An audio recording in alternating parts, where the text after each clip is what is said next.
Well, that was a bit pants, wasn't it?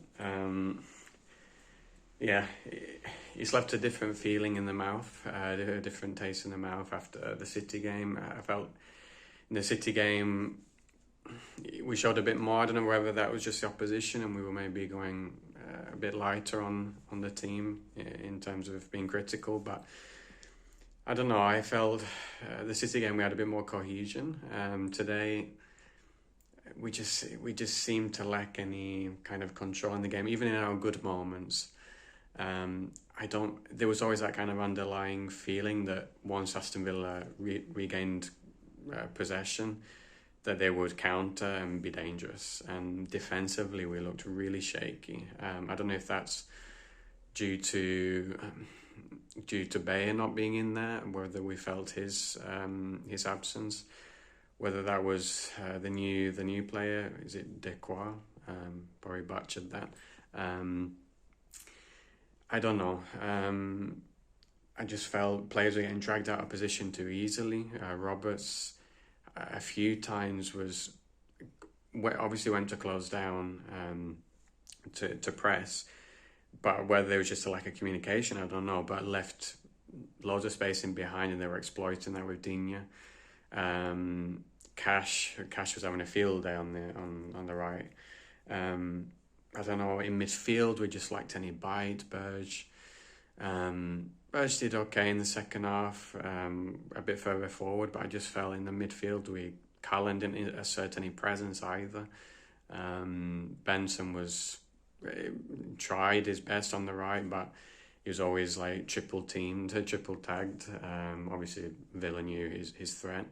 And even when he didn't manage to get a few balls in, they were dangerous. So obviously that's Emery had noticed that.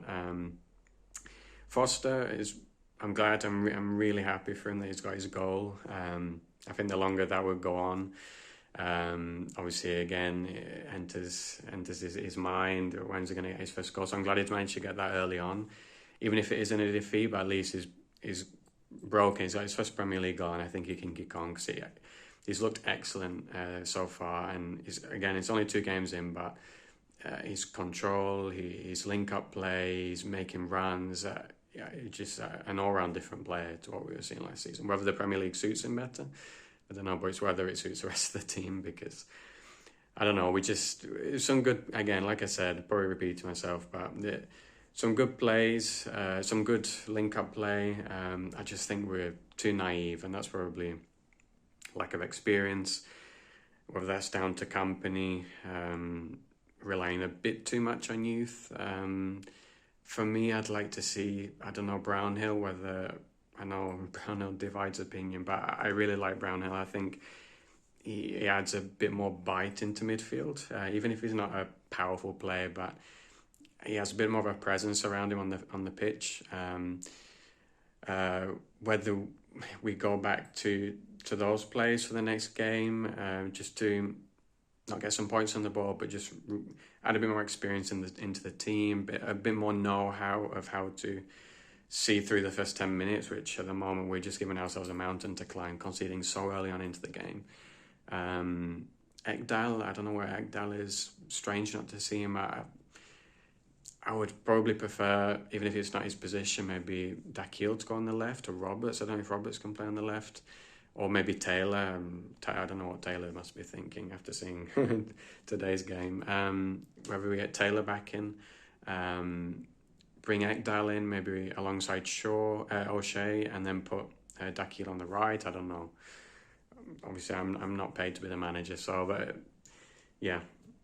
Overall, it's a bit disappointing. It's Villa.